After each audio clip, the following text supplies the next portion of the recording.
Hello, Mike. So this is Victor here at RestoreYourMercedes.com. So I got your car here, and just want to show you a couple of things. It's all safe and sound here. I want to show you a couple of things, what I see immediately and what I've done so far. Today I just started it up just to make it run a little better. It actually runs very decent at this point, but it still has underlying problems that we have to still deal with. For example, the biggest issue is here. You can clearly see all these wires are rotten.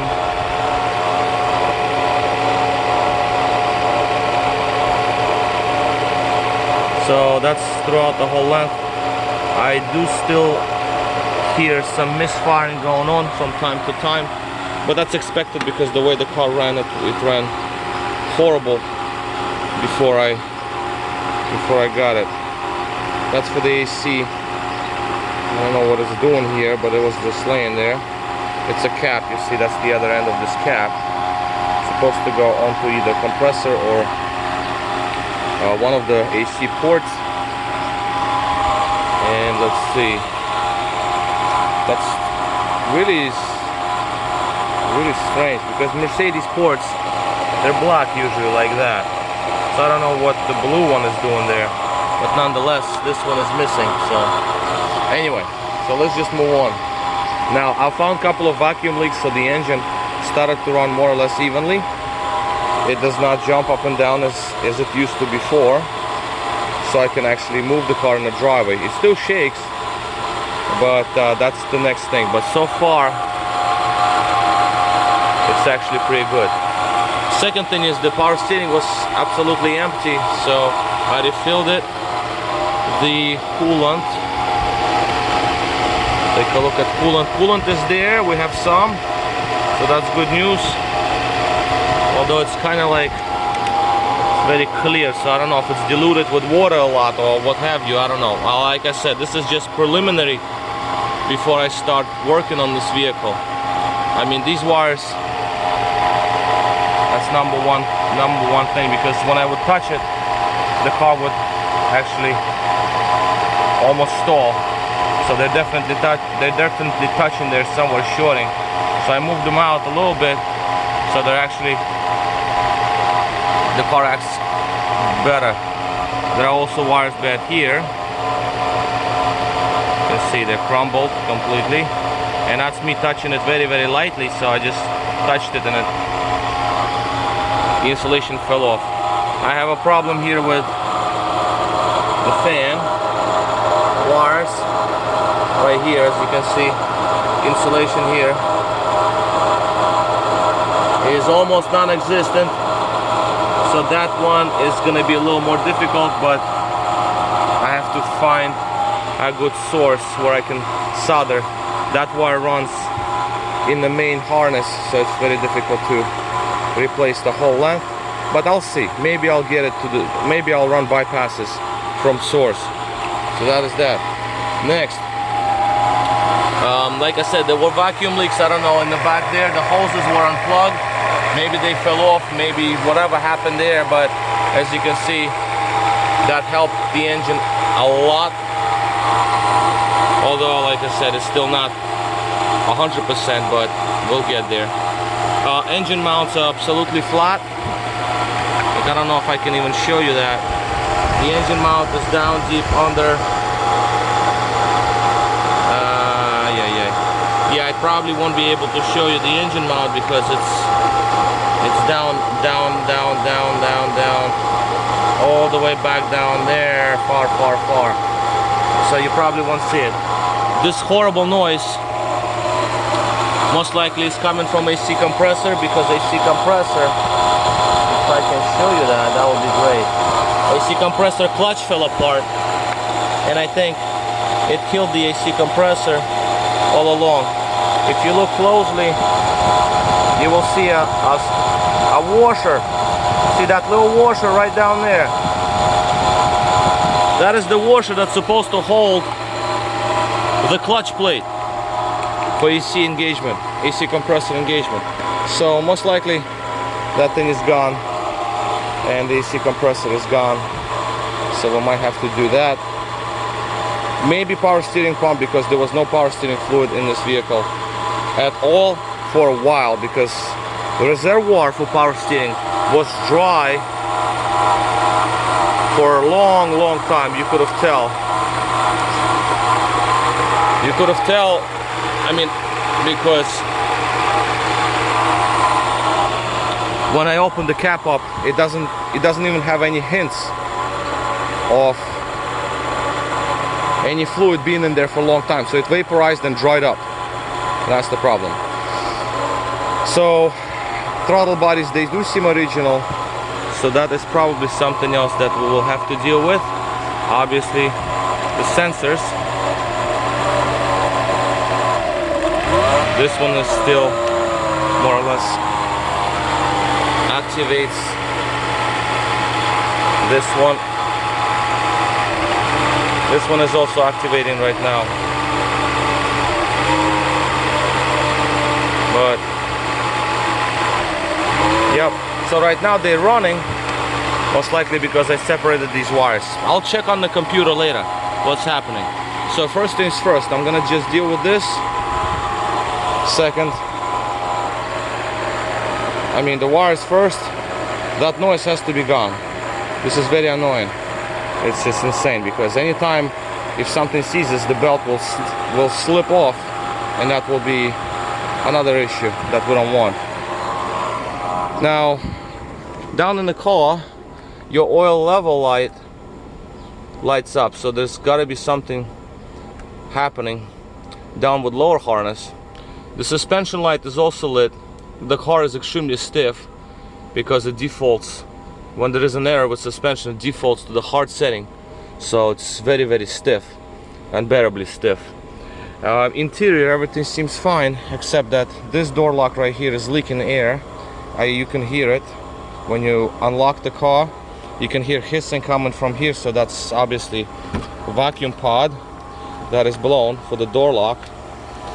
Not a big deal. Seat belt is a little more of a big deal, because seat belt seems to be broken completely, and you know, the actuator itself it comes out, and actually even the piece, the extender itself is good, so I might be able to reattach it because you see this is where extender actually goes in. So in our case, if it's alive, the extender itself, all I have to do is just reattach this piece to the actual extender. See, this little piece right here is broken on the bottom. It's supposed to be a secondary clip there on the bottom here, but it is non-existent as well. So actually, hold on a second, you know, maybe it's still, you know what, no, it seems okay actually. I don't know why I said that. I didn't even look at it. It's just the first time I'm actually looking at it. No, you know what, that seems okay. So we're missing something here. What's happening? Not even, I don't know, whatever, that's gonna be something else.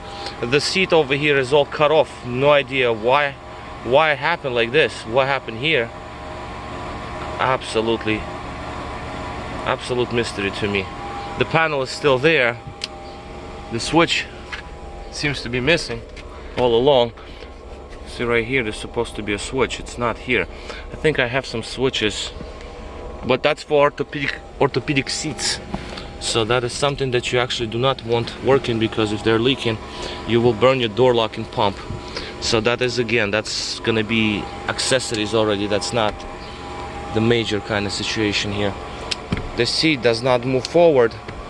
Rear windows do not follow up. I don't know what happened. They do work. It's strange. Well, anyway, that is gonna be next. So my thing is, all our SRS light is lit, so there's gonna be something to do with whatever. Well, that, like I said, interior parts, accessories, I will deal with later. That is not the objective at this point. Now the oil level light is on, but there is oil in the engine and oil pressure is up, so I can assume that there is nothing wrong with the oil supply. It has to do something with the actual wiring. Moving backwards, the battery was totally dead. It was dying, so I had to put one of my batteries, and that's actually a really good battery. It's actually pretty fresh. So I put it in here. I'm gonna leave the car for a few days. Obviously, we'll see if there is any drains going on that are draining batteries. Right now we hear misfiring. It pops.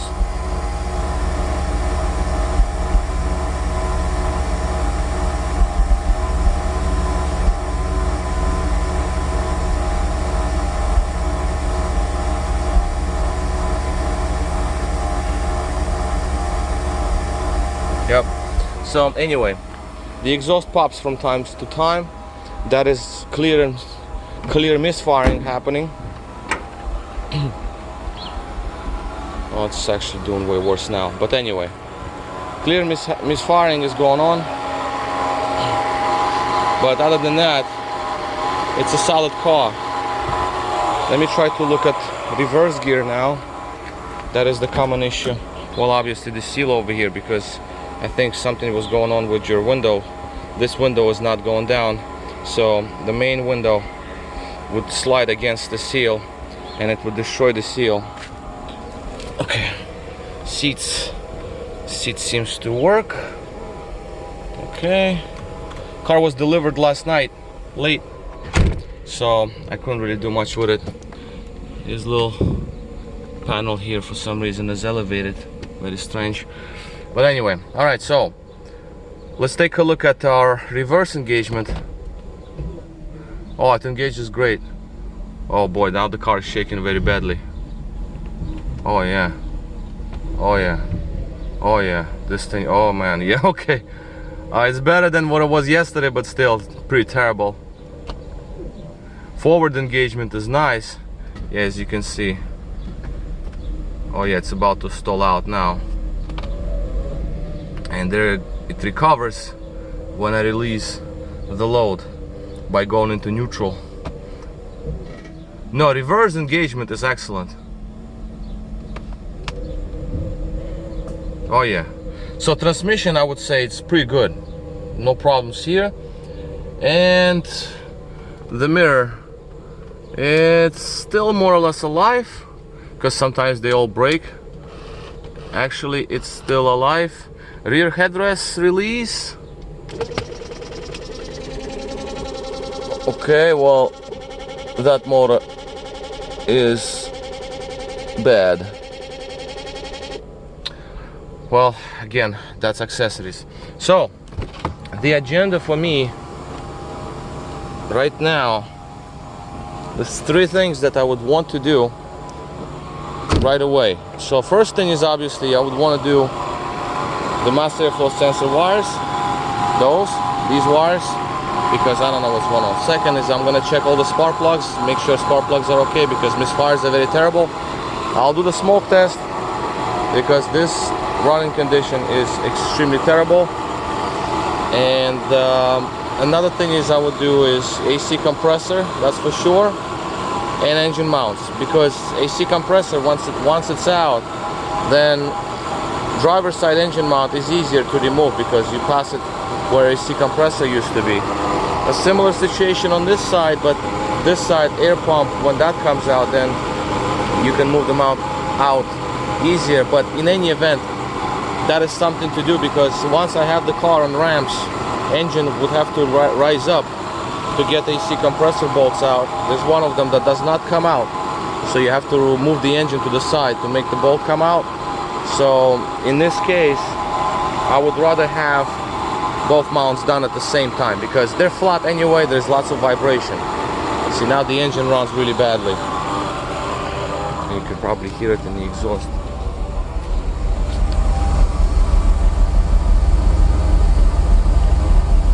Yep. Okay, so anyway, at least it runs. I can drive it in and out the driveway.